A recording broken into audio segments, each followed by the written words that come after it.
প্রতি আন্তরিক কৃতজ্ঞতা।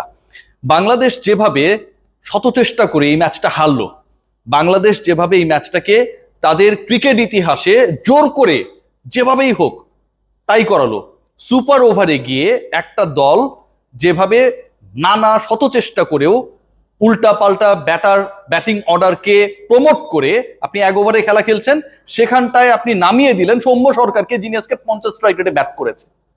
আপনি এক উইকেট যাবার পরে নাজমুল হোসেন শান্তকে নামিয়ে দিলেন। যেভাবে এইরকম অদ্ভুত টাইপের ডিসিশন মেক করে বাংলাদেশ ক্রিকেট দল সুপার ওভারে গিয়েও ওয়েস্ট ইন্ডিজের সাথে পারলো না, যেভাবে Salauddin master class, he is the batting coach, so decision should be come from his side, আজকে তার ক্লাস দেখালেন, লজ্জা লাগে, বিব্রত হই।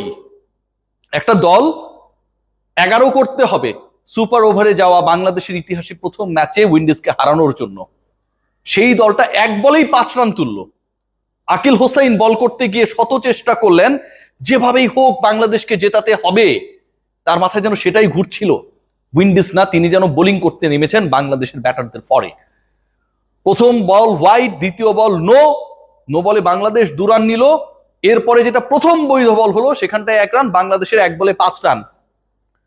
পরের যে 5টা বল রয়েছে, সেই পরের 5 বলে বাংলাদেশ যদি 5 রানও নিতে পারতো, রানা বল, তাতেও এই ম্যাচটা আবারও টাই হতো, সুপার ওভার টাই হতো। যদি 6 রান নিতে পারতো তাহলে বাংলাদেশ দল জিততে পারত। পরের 5 বলে বাংলাদেশ 4 রান নিতে পেরেছে, তাও একটা ওয়াইড পেয়েছে। 1 ওভারে, সুপার ওভারের সেই ওভারে আকিল 3টা এক্সট্রা দিয়েছে। আমার সৌম্য সরকার এত শক্তিশালী সরকারের মতোই যেন, গভর্নমেন্টের মতোই যেন তার ভালো লাগে না কোনো ফ্রি হিট পেলে সেটাকে কাজে লাগাতে। মূল ইনিংস যেটা ছিল 50 ওভার্সের, সেখানটায় 2টা ফ্রি হিট পেয়ে 1 রান করতে পেরেছিলেন। সুপার ওভারের ফ্রি হিটকেও তিনি কাজে লাগাতে পারলেন না। একটা দলকে প্লেটে তুলে খাইয়ে দেবার পরও এরা খেতে চায় না যেন। আজকের এই ম্যাচের পরাজয়ের দায় কোথায়, দায় কার? এই ম্যাচটা বাংলাদেশটা হারলো কি করে? খেয়াল করে দেখবেন, you have batting coach or batting consultant, তিনি ডিসাইড করবেন এই সিচুয়েশনে বাংলাদেশ কেমন খেলবে, তিনি ডিসাইড করবেন, তার কোচিং স্টাফ ডিসাইড করবে। প্রায় দেখি যে ক্লোজ ডোর অনুশীলন, কেউ যাইতে পারবে না, থাকে না, নায়ক নায়িকার শুটিং হয় মিশরের পিরামিডের আশপাশে, চারপাশ ঢেকে দেওয়া হয়। কেউ যদি এনজি শট পেয়ে যায়, নট গুড শট যেগুলো বিহাইন্ড দ্য স্টোরি পেয়ে যায়, বাংলাদেশ দলে প্র্যাকটিস হয় এভাবে। বাংলাদেশের কোচিং স্টাফরা সুপার ওভার সিচুয়েশনে কি হতে পারে, কারা ব্যাটিং করবে, কারা বোলিং করবে, মোমেন্টাম কিভাবে চলে যেতে পারে, কিভাবে ব্যাক করতে পারে, কখন ওই ক্লোজ ডোর অনুশীলনে শিখিয়েছে। সৌম্য সরকার কেন ওপেনিং এ? $1 মিলিয়ন কোয়েশ্চেন। 1 ডাউনে কেন Najmul Hossain Shanto responsible for this defeat. Batting করছেন এভাবে বাঁহাতি ব্যাটার ব্যাট করছেন, বল তার লেগ স্ট্যাম্পের 2 হাত দূরে, যেভাবেই হোক প্যাডে ছোঁয়াতে হবে। আকিলের 4 নাম্বার এক্সট্রা বল হতো, নাজমুল হোসেন শান্ত আকিলকে আলিঙ্গন করলেন, লেগ স্ট্যাম্পের বাইরের বলটা যেভাবেই হোক পায়ে লাগালেন, লেগ বাই, ওয়াইড হলো না। বাংলাদেশ একই সাথে একটা এক্সট্রা বল পাওয়ার সুযোগ হারালো। সৌম্য সরকার যেই ম্যাচে 3টা ফ্রি হিট মিস করেন, সুপার ওভারে তার একটা, নাজমুল হোসেন শান্ত যেভাবে হোয়াইট বলকে বৈধতা দেন, 1 ওভারে 3টা এক্সট্রা পাওয়ার পরও বাংলাদেশ যেভাবে জিততে পারে না, শেষ 5 বলে 6 রান করতে পারে না, রিশাদ হোসেনকে বলতে ইচ্ছা করে, sorry Rishad, you are playing for a very very wrong team. Rishad হোসেনের আলোচনায় আসছি।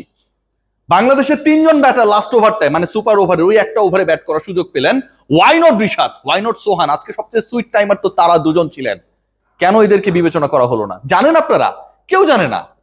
নাজমুল হোসেন শান্ত যখন আশপাশে পায়চারি করছিল, বাংলাদেশ যখন ব্যাট করতে নামলো সুপার ওভারে, সবাই হাসাহাসি করছিল প্রেস বক্সে যে হোয়াই ইজ দেয়ার। আজকে যেই ছেলেটা 14 বলে 39 রান করলো, 3টা ছক্কা মারলো ওই স্পিনারদের এগেনস্টে, 3টা 4 মারলো ওই ওয়েস্ট ইন্ডিয়ান স্পিনারদের এগেনস্টে। ওয়েস্ট ইন্ডিজ সুপার ওভারে আকিলকে বল তুলে দিয়েছে, মানে একজন স্পিনারকেই দিয়েছে দায়িত্বটা। সেই স্পিনারদের এগেনস্টে 280 স্ট্রাইক রেটে ব্যাট করা রিশাদ হোসেনকে আমরা সুযোগ দিলাম না। 6 বলের 1টা 2টা 3টা 4টা 5টা 6টা বলের মধ্যে অন্তত 2টা বল তো মারার যোগ্যতা তার ছিল না, আউট হয়ে যেত, আমরা সুযোগটা দিলাম না। এই ওয়েস্ট ইন্ডিজের স্পিন অ্যাটাকের বিপক্ষে 2 ম্যাচ মিলে আগের ম্যাচে করেছিলেন 13 বলে 26 200 স্ট্রাইক রেট, আজকে 14 বলে 39 278 স্ট্রাইক রেট। 13 আর 14 27 বলে 39 আর 26 যোগ করলে 65 রান হয়। 27 বল খেলে লাস্ট 2 ম্যাচে 65 রান করা একজন ক্রিকেটারকে, 200+ স্ট্রাইক রেটে ব্যাট করা একজন ক্রিকেটারকে সুপার ওভার মানে 6 বলের খেলায় বাংলাদেশের সালাউদ্দিন মাস্টার ক্লাস, সালাউদ্দিন ভাইরা সুযোগ দিল না। হোয়াট ইজ দিস ভাই? Why Soumya Sarkar is there? Why? For which reason? He was in a good touch in the earlier of the innings. Never ever তাকে সুযোগ দেয়া হলো। লাস্ট ওভারের খেলা সাইফ হাসান যা করলেন, 5 রান দরকার, 5 রান দরকার, 5 রান ডিফেন্ড করে ফেললেন রে ভাই। প্রথম 2 বলে ডট, তৃতীয় চতুর্থ বলে একটা করে রান, পঞ্চম বলে বোল্ড করে আউট করে দিলেন।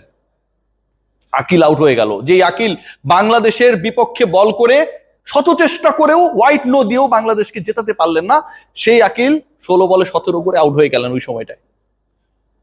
লাস্ট ব্যাটার যিনি আসলেন তিনিও ক্যাচ তুলে দিলেন। আমাদের সুপার হিরো হতে হবে, সুপার ওভারে পারি আর না পারি। নুরুল হাসান সোহান সুযোগ পেয়েও সেই ক্যাচটা ধরতে পারলেন না। 1 বলে 2 দরকার ছিল, 1 বলে 3 দরকার ছিল। ইনফ্যাক্ট আমরা সেই সুযোগটা হারালাম 50তম ওভারে।